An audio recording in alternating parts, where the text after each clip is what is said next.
Jail. Moses spent some time in jail.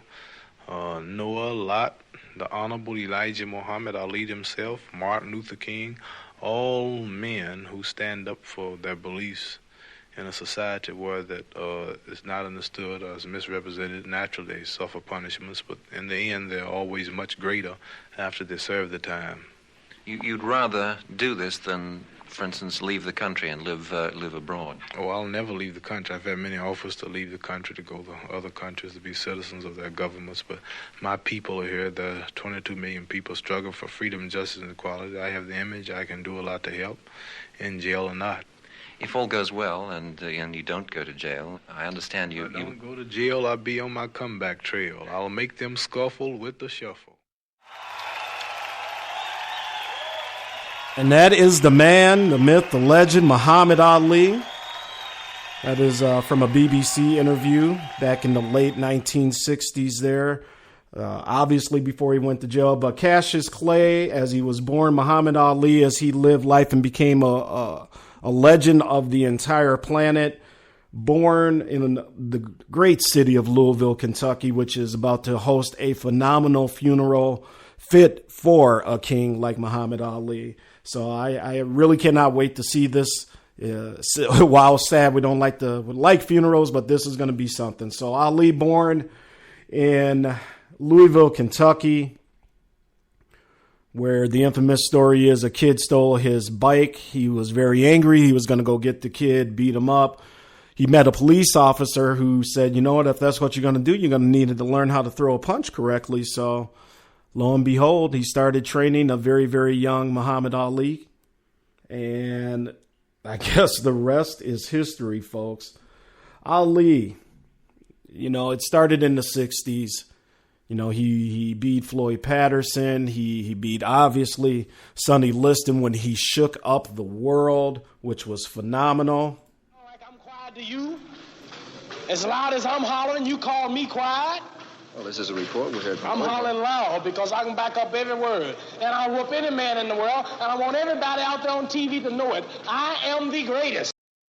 He sure was. So Muhammad Ali, man, first off, what did he mean to the Gov? Now, again, I come from that age where we caught him. Now, I ain't going to be up here and pull a Stephen A. Smith. My real first recollection, and I got a little list here of Muhammad Ali's fights. My first real recollection of a true Ali fight was him and Ken Norton at Yankee Stadium. And I'm trying to find what year that was. I think it was 76. As I'm looking here, it might have been 75. That was the one I remembered. And funny story was, I thought even back then that Ali might have lost that fight. And I remember actually talking to my dad about that. And I don't know if my dad remembers this. But I thought Ali might have lost that fight. And as I look at it in history, it gets a little closer every time I watch it. Now, Ken Norton, who a tremendous fighter in his own right, people. Actually, in their first fight, he fought Ali 3 times as well. He broke Ali's jaw in the first fight. Yeah, and RC, thank you, RC. Did I introduce our main man, the boxing historian, a big boxing fan like the Gov here? Ronald Cameron is in the chat room from Duluth, Minnesota. What's up, big RC in the house?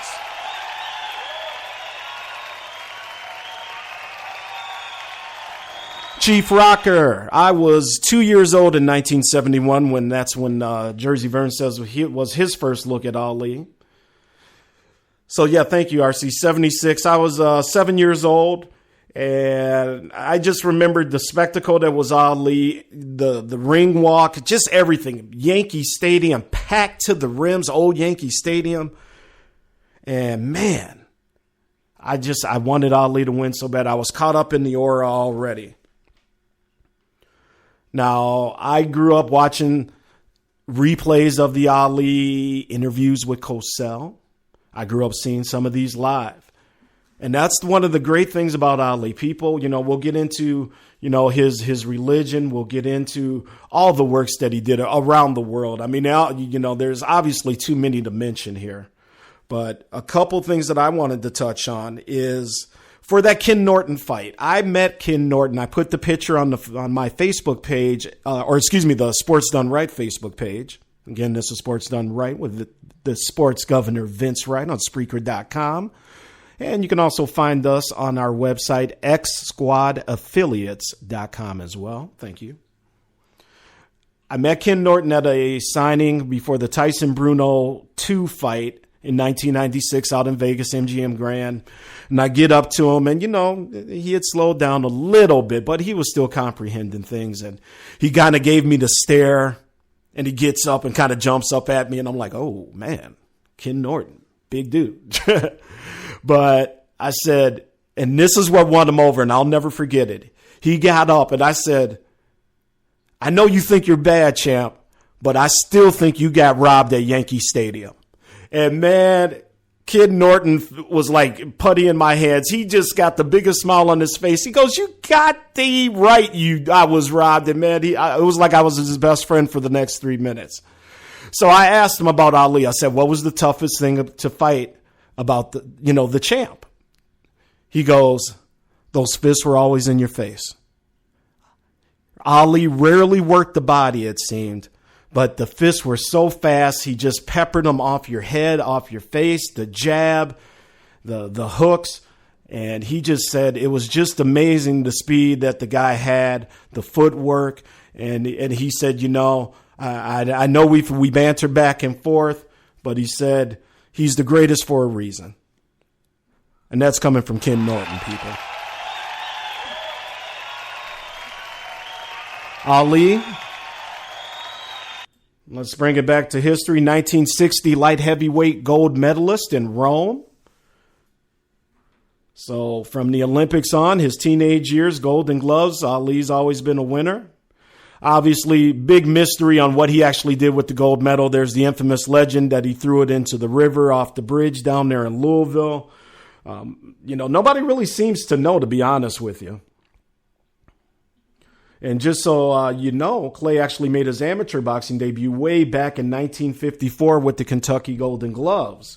He won 2 National Golden Gloves titles as well. So, again, Ali has just always been a winner from day one. Let me get into this chat room here a little bit because the thing that Ali, that we're going to talk about next, is his relationship with Howard Cosell, how these two literally backed each other up from different walks of life. And it was Cosell who first called him Muhammad Ali. It was Cosell who said, what would you like me to call you? And Ali said, Muhammad Ali. And from there on, not only did Cosell embrace it, we know about their relationship, the banter back and forth. 2 good friends, 2 guys that really did help make each other and help make the legend. Ali, all those little rhymes and everything that he would say in those interviews, and Cosell going right back at him. So let's take a little listen to that as well. And again, folks, you're listening to Sports Done Right. Was he doing anything differently up to the time you hit him from the first fight? Well, Howard Cosell, what he was doing was this fella making all this noise is Howard Cosell. What he was doing, Howard. Good luck. I hope it's not an act. I hope you mean it. If it's an act, just look at my record and see if have the other fights been acts. Have they been acts? Not so far. Well, what makes you think I'm acting? And with that final stage of the act... This is unexpected. I didn't know you would invite me to do this. Oh, hold it. You must be on boxing position and just have a little dance like we're boxing and just for 1 second. I have to time it. And for 1 second. Like that, see? Whom would you like to fight and where and when? I'd like to fight whoever you think's the best, the number 1 man. I'd say he's Zoe Foley. I'm not sure that there's anybody left, really, for you to fight. You. That may come about someday. Thank you for coming Just on. stay in shape. Are you taking Zora Foley too lightly? Why would you say that? Because every indication has been that you're confident that you can beat Zora. I'm confident I can whoop all of them. This ain't nothing new. My image has been confident. What you trying to make it look like something new for? I'm always confident I can whoop all of them. You're being extremely truculent. Whatever succulent mean, if that's good, I'm that. Well, tell you, Coach Sale, I've been taking oxygen because I needed the oxygen. What you will see is I won't need the oxygen tonight. I'm ready. I want you so bad, I just get tired. I done made you great in this country, and you still popping off. I want you bad. Oh, wait, let's get the facts straight. I made you. You made me. Nobody knew you. You made me. I took a poor little kid from Lowerville and made me. Let's put it on the about anybody who didn't watch football didn't know you. Come on, get back with the interview now. Number 2. The body is now, Agent. You ready? A shell of what it used to be. What am I going to do? The man's beset by fear. What are you going to do to George Foreman?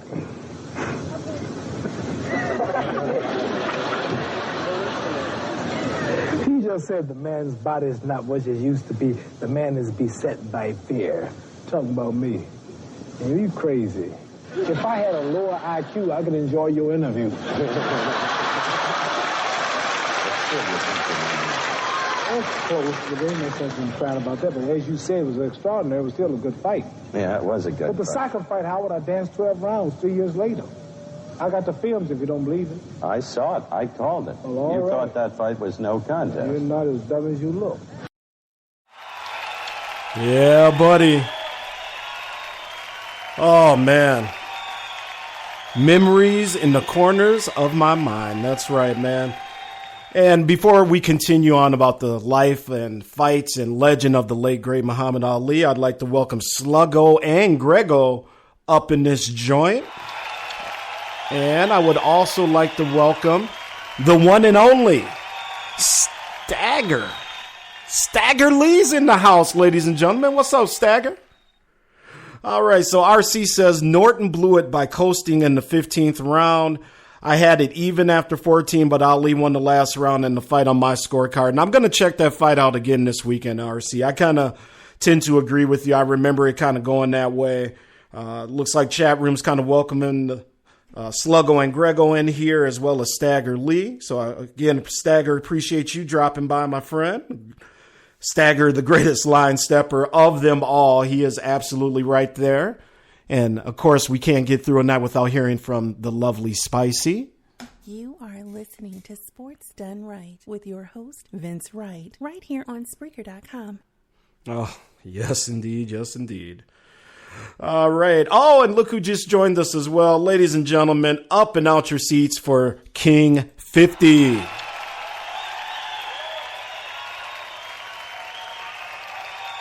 What up, King? We're just talking a little Muhammad Ali here on Sports Done Right. So, we talk about Ali. He coasted to a 19-0 record as he started early in his career. Wins over Jim Robinson, Alonzo Johnson, Doug Jones, Henry Cooper. A lot of names you haven't heard of. But he also went and boxed against his former trainer, Mr. Archie Moore, in 1962. Most of these fights really didn't amount to a hill of beans, as they say. But then, late 1963, he's the top contender. He's ready to go. And he wants Sonny Liston, baby. He wants Big Sonny. So, the fight is set. And, he started calling him the Bear. That's where all the fun stuff started. All these nicknames started. He also fought Floyd Patterson. And because now Liston killed Floyd Patterson in 2 rounds. That was also part of this setup. As he was known then, Cassius Clay, Muhammad Ali was a 7-1 underdog. So this victory over the Bear, as he called him, was just absolutely huge. And nobody thought the kid can do it. Now, people talked about Ali's antics were meant to get into the head of Sonny Liston. And guess what? I think they worked. I think it absolutely worked.